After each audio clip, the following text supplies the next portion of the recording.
안녕하십니까. 경영TV에서 경제 덕질 중인 이재덕 기자입니다. 우리 정부가 한국 증시 저평가, 코리아 디스카운트라고 하죠. 요거를 해소하기 위해서 일본을 벤치마킹해서 기업 밸류업 프로그램이라는 거를 26일 날 발표할 예정입니다. 다들 관심 많으실 텐데요. 이 기업 밸류업 프로그램의 성공 조건이 뭐가 있을지 오늘 한번 점검해 보도록 하겠습니다. 오늘도 김학균 신영증권 리서치센터장 오셨습니다. 어서 오세요. 네, 안녕하십니까? 그리고 경제덕질을 함께할 청강생 박홍두 기자도 자리했습니다. 박 기자 어서 오세요. 네, 안녕하십니까?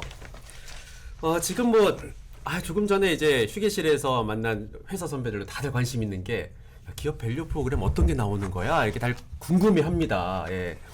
일단은 26일 날 발표된 기업 밸류 프로그램 어떤 프로그램인지 좀 간단하게 설명 좀 부탁드립니다. 예, 아직은 구체적인 안이 나온 건 없는데요. 근데 이제 이 프로그램은 말씀하신 것처럼 일본에서 벌어진 일을 우리가 많이 참고로 하는 거니까요. 일단 그 자산 가치 대비 저평가된 종목의 주가 부양을 할 수 있는 정책적인 자극이 있을지 모르겠지만 정책의 방향 혹은 기업의 자발적 노력 이런 것들이 나오지 않을까 생각이 드는데, 이 자산 가치 대비 저평가라고 하는 거는 이제 기업이 여러 가지 이제 사업을 하는데 필요한 무엇을 가지고 있지 않겠습니까? 이게 자산인데, 이 사업을 하는데 필요한 자산 중에서 채권자들, 내가 돈 빌려준 사람들 몫을 제외하고 주주들에게 귀속이 되는 게 자기 자본 혹은 순자산 이런 건데, 지금 이제 논의가 되는 거는 장부상의 주주들에게 귀속이 될 몫보다 주가가 낮은 기업들, 예컨대 자기 자본은 1,000만 원인데 주식시장에서 결정이 되는 주가는 700만 원이다. 그러면 장부상의 주주들에게 갈 몫이 1,000만 원인데 왜 주식시장에서 700밖에 평가를 못 받지? 저평가됐구나. 예, 저평가된 주식들이 지금 밸류 프로그램의 주된 타깃이라고 말할 수가 있죠. 그래서 금년 들어서 자산가치 대비 저평가된 주식들이 한국 시장에서 지난 4, 5년 동안 진짜 어려웠거든요. 네. 이제 저평가됐다고 샀는데 계속 저평가가 완화되는 게 아니고 저평가가 계속 강화가 되는. 예, 미국의 그 기술주들은 고평가됐다고 생각했는데 그게 강화가 되면 반대편이 한국의 네. 가치주들이었는데, 그래도 정부 정책에 대한 기대를 올 들어 꽤 많이 올랐습니다. 저 PBR주라고 네, 하죠. 그렇습니다. 저 PBR주가 지금 급등하고 있다가 네, 살짝 또 주춤하고 있는 건데요. 지금 어떤 저 PBR주가 이렇게 다들 어떤 것들이 있는지도 좀 궁금하고요. 네. 뭐에 그렇게 사람들이 관심? 일단은 저 PBR이 왜 되느냐에 대해서 좀 말씀을 드리고 싶은데요. 그러니까 사람들이 바보가 아니면 주주들의 가져갈 수 있는 장부 가치의 몫이 1,000인데 왜 주가가 700밖에 형성이 안 되지? 그러니까요.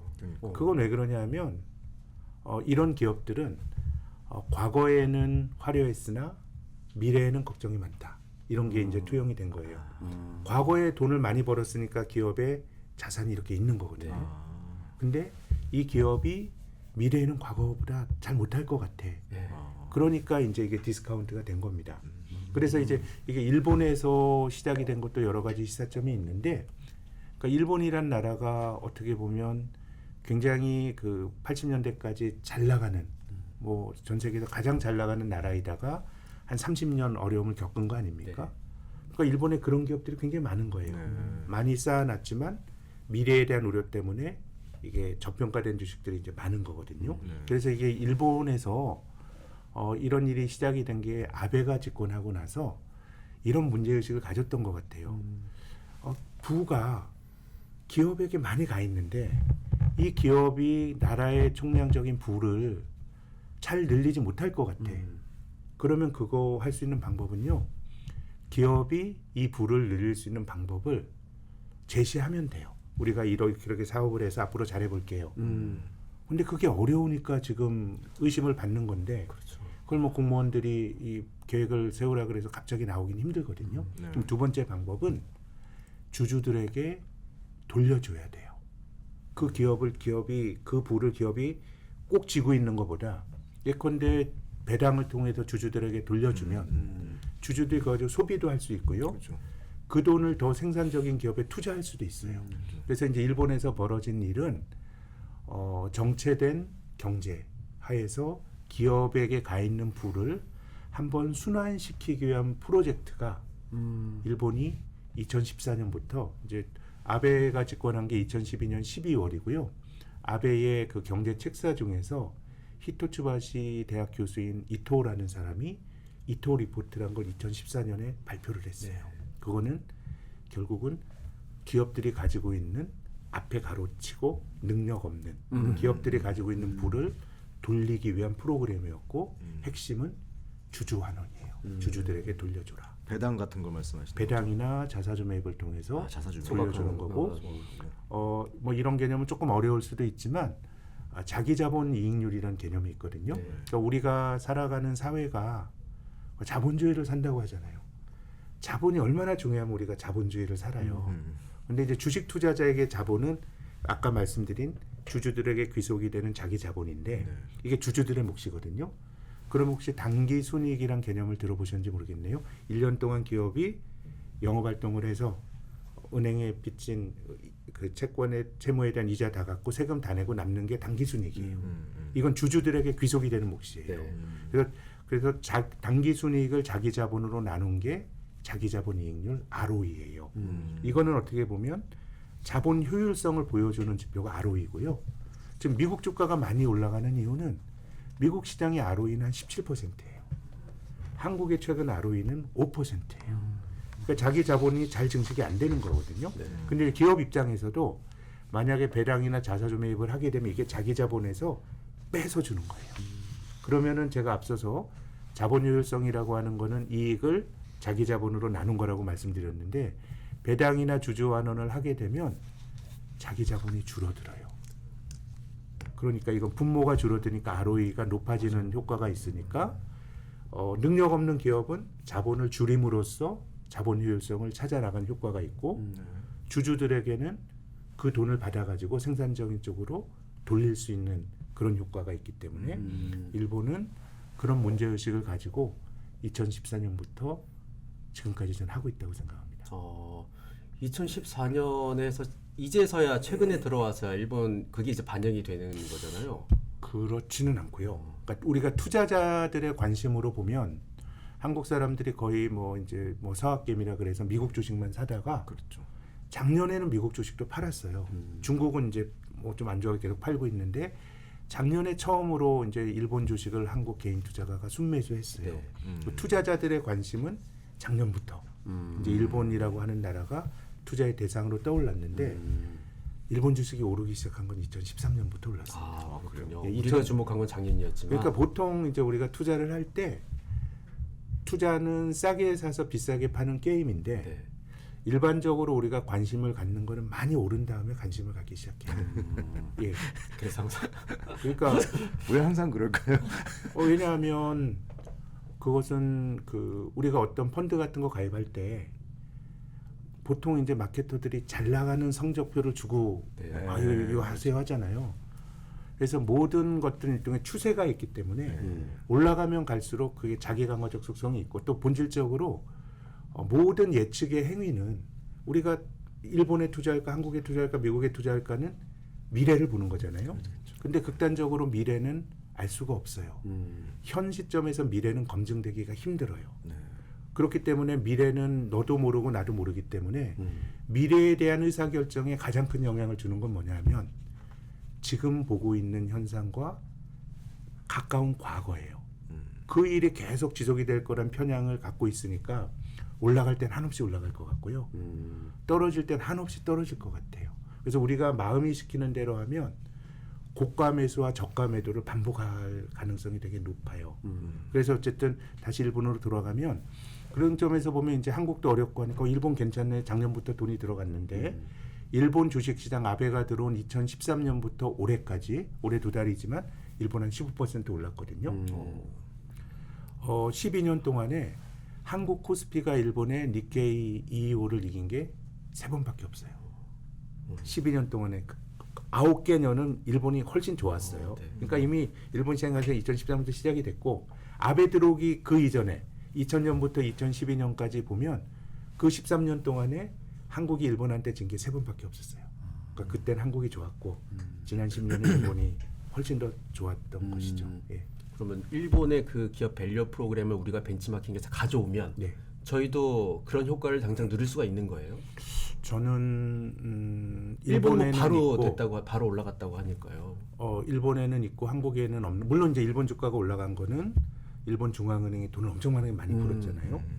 그리고 2021년, 2022년, 2023년 다른 나라가 금리 올릴 때 일본은 금리 안 올렸고 네. 물론 이런 요인들이 있어요. 꼭 뭐 밸류업 때문에 올라간 건 아닌데 아마 이제 일본의 밸류업을 보면서 조금 한국에서 결핍이 느껴지는 거는 예컨대 PBR이 낮은 기업에 대해서 주가 부양 계획을 밝히라.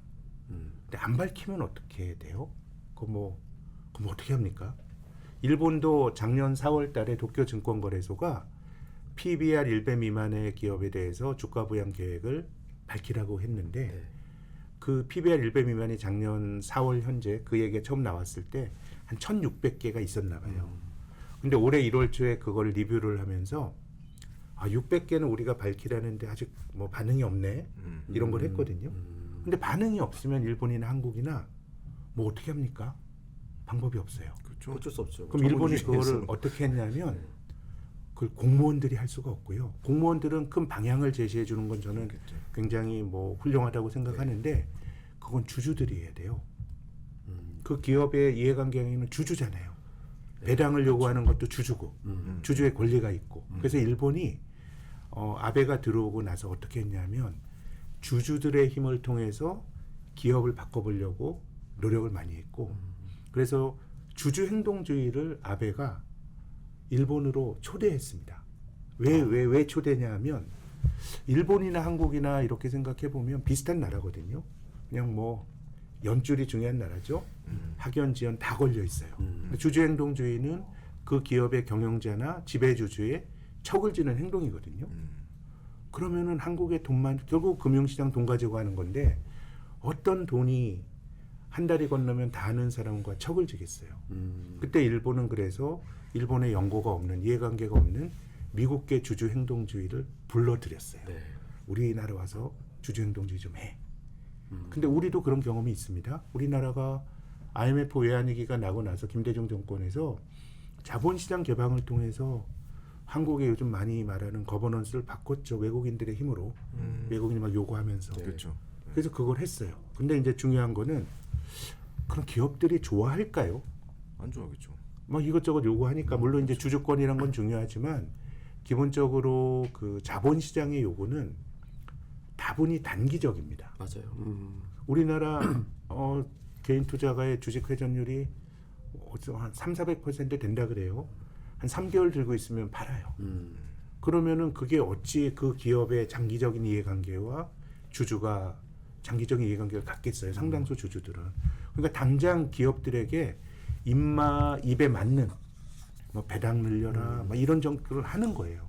이제 그러다 보니까 한편으로 그 부작용은 뭔가 경제가 너무 단기주의적으로 주주들에게 휘둘릴 수가 있는 거예요. 그래서 일본도 다분히 이제 기업들의 입장이 반영이 된 거지만 한국의 정경련과 같은 게이랄렌 같은 네. 데는 이런 상황을 분개하고 있어요. 야, 이거 일본 자본주의 이런 거 아닌데 어디 미국식의 자본주의가 들어와 가지고 장기적으로 우리가 기업 활동을 방해한다라는 그런 문제의식을 갖고 있고 그래서 작년에 일본에서 나타났던 매우 특징적인 현상이 기업들이 소액주주들의 주식을 다 사들여요. 공개 매수로 사들여서 상장 폐지합니다. 그건 왜 그러냐면 주주들의 단기주의 우리가 장기적으로 해보려고 그러는데 주주들이 너무 우리 휘저으니까 아예 상장 폐지해서 장기적으로 간다는 거예요.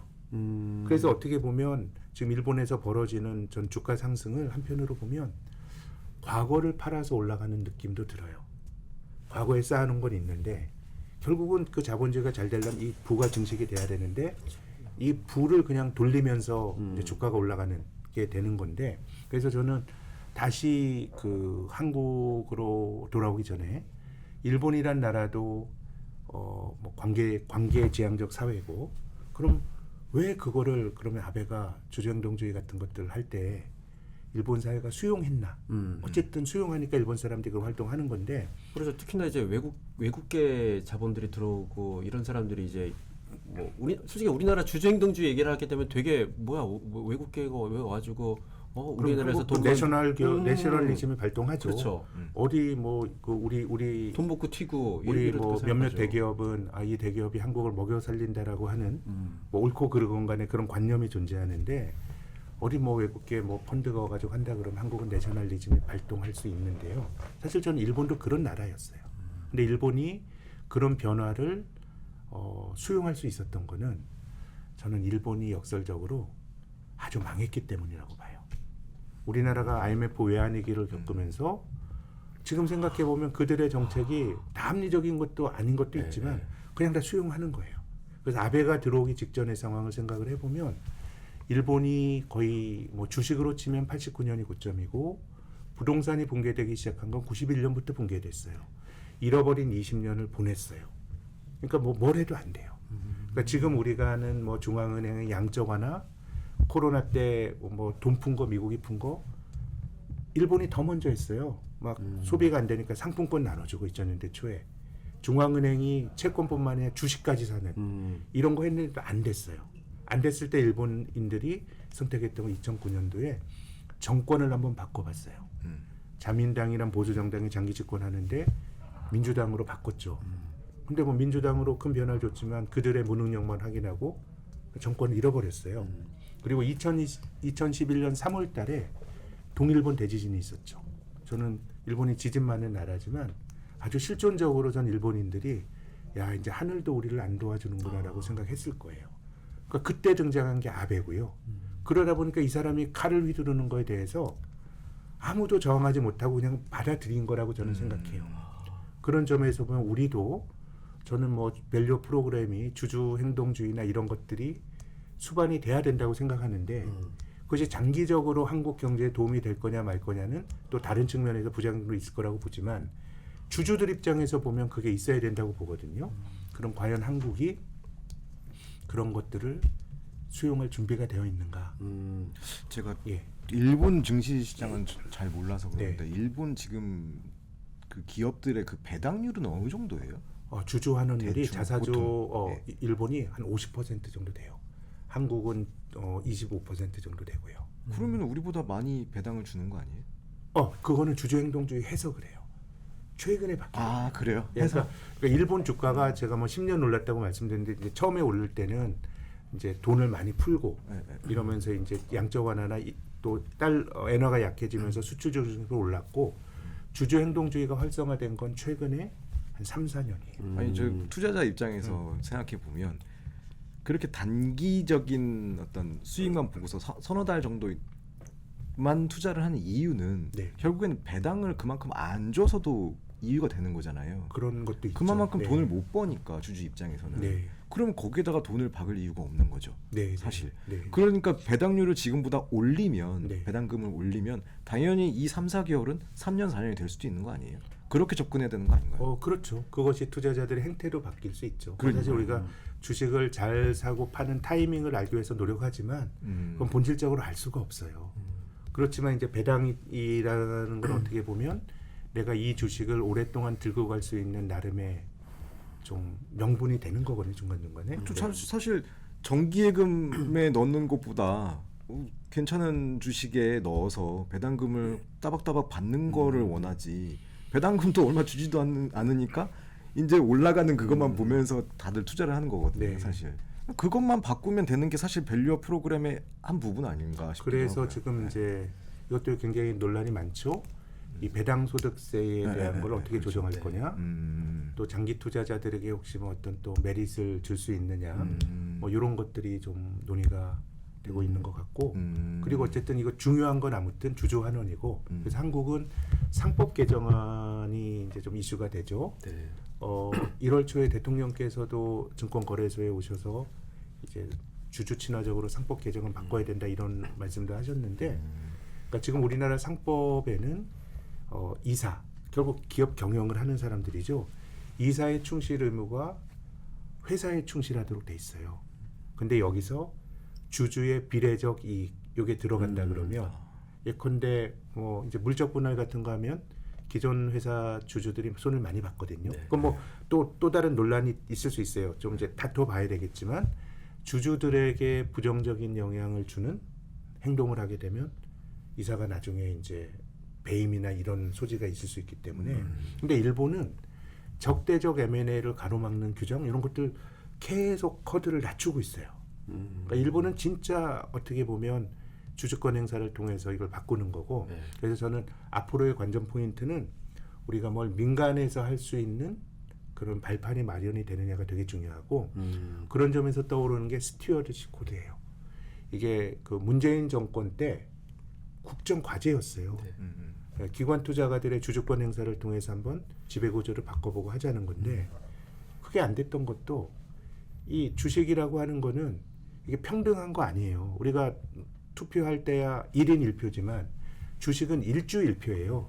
100주 가진 사람이 한 주 가지면 발언권이 100배 있는 건데 스튜어드십 코드가 실패했던 이유는 그럼 기관 투자가들이 해야 되는데 한국의 기관 투자가들이 주식이 없어요.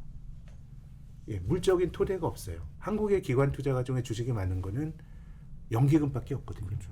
그럼 연기금이 일일이 기업의 거버넌스에 의견을 밝힌다고요? 그러면 또 연기금 사회주의 한다고? 그러니까 민간에서 큰 흐름이 주도가 되고 연기금이 가끔씩 중요한 건 자기들이 의사결정하더라도 민간을 쫓아가야 되는데 민간의 물적인 토대가 없으니까 그 좋았던 스튜어드십 코드가 안 됐던 거거든요.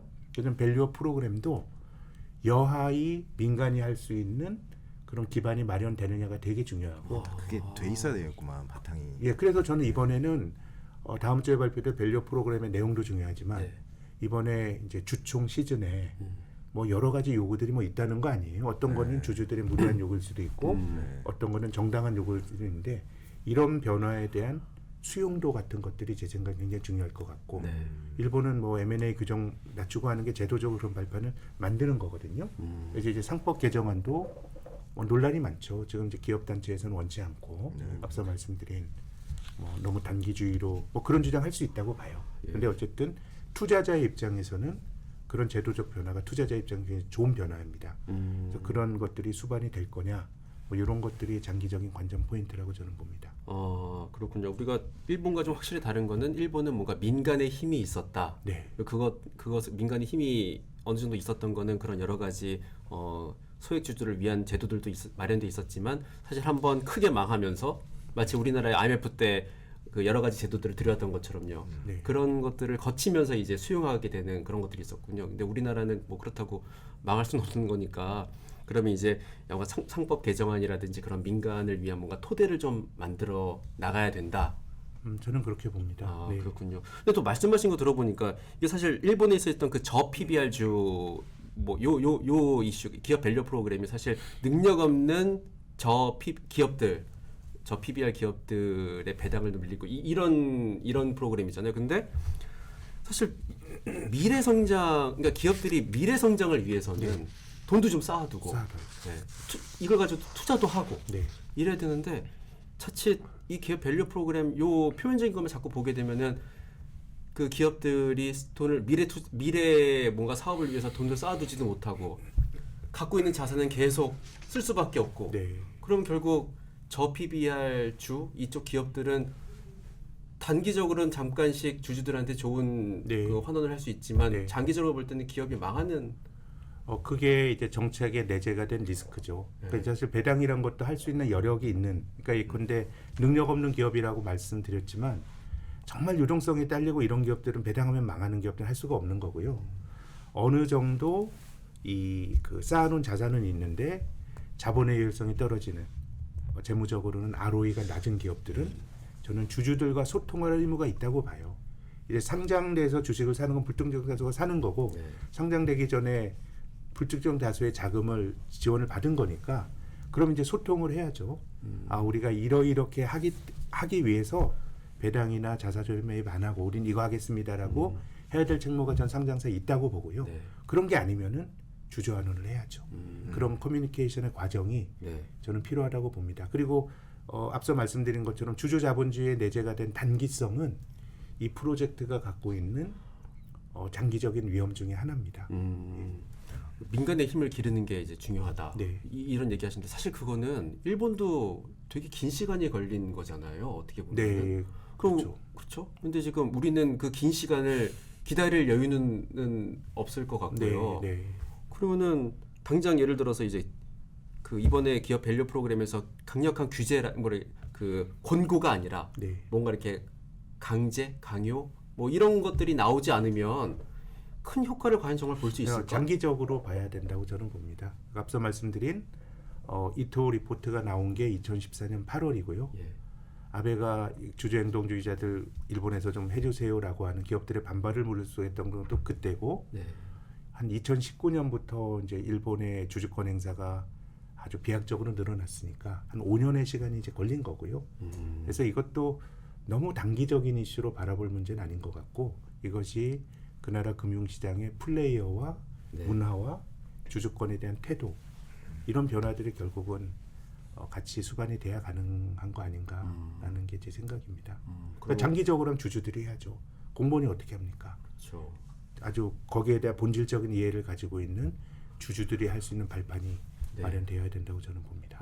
사실 많은 사람들이 그 기업 밸류 프로그램 때문에 이제 주식 저 PBR 주도 많이 사고 네. 그러면서 주가가 되게 오른 면도 있는데 만약에 말씀하신 대로 사실상 본질적으로는 권고안이 될 수밖에 없는 거잖아요. 네. 그러면은 막상 26일 날 뚜껑을 딱 까봤는데 그러니까요. 그런 얘기들만밖에 없으면 물론 장기적으로 보는 게 맞긴 하지만 뭐 저는 그럴 수도 뭐 단기적으로 실망 네. 뭐 매물이나 네. 이런 게 나올 수도 뭐 있다고 생각합니다. 주가가 또 확 자금이 또 확 빠져나갈 수도 있는 거고요.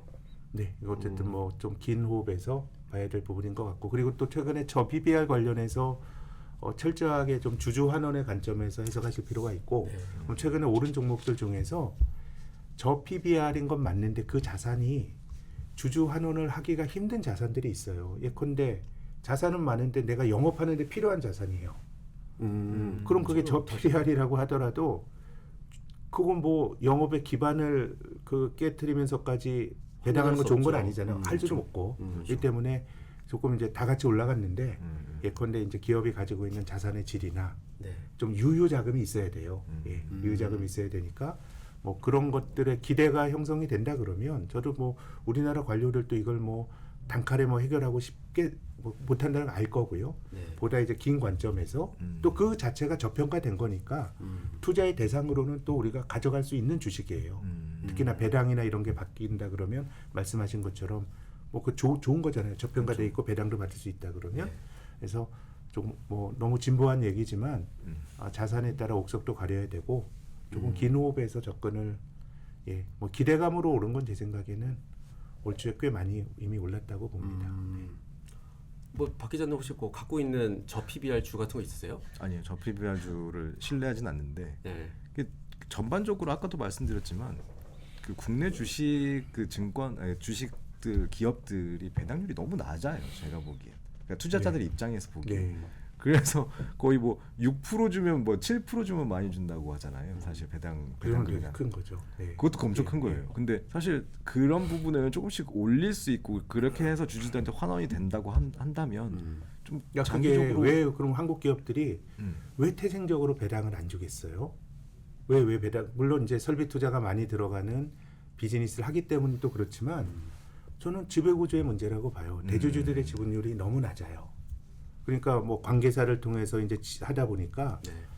우리나라 그 재벌 그룹들의 그 특수관계인의 지분이 10% 제가 기억은 안 나지만 확실히 15% 넘지 않아요.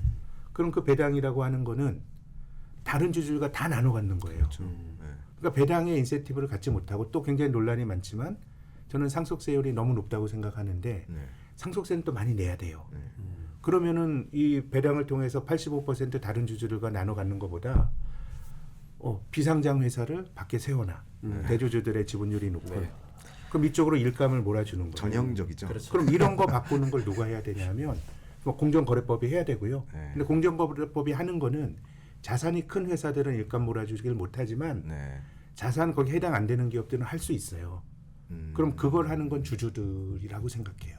그걸 지적을 하고 그렇기 때문에 저는 아까 상법 개정안처럼 큰 문제 말씀드렸지만 예컨대 전자투표제 같은 거 활성화해서 그러면 주주들이 뭔가 이해관계를 표출할 수 있는 그런 방법들을 만드는 그런 변화들이 필요해 보이고 이게 저는 어쨌든 단기간의 게임으로 생각해서는 안 될 것 같고 길게 보면 저는 이게 한국 시장이 뭐 주주들에게 또 투자하기 괜찮은 시장이 만들어질 수 있는 중요한 또 계기가 될 수도 있다고 봅니다.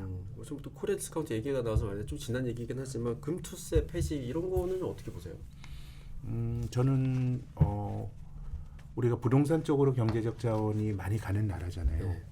근데 그쪽으로 돈이 가는 거를 막아야 된다라고 하는 관점에서 보면 부동산도 조이고 주식도 조이는 건 좋지 않다고 생각을 합니다.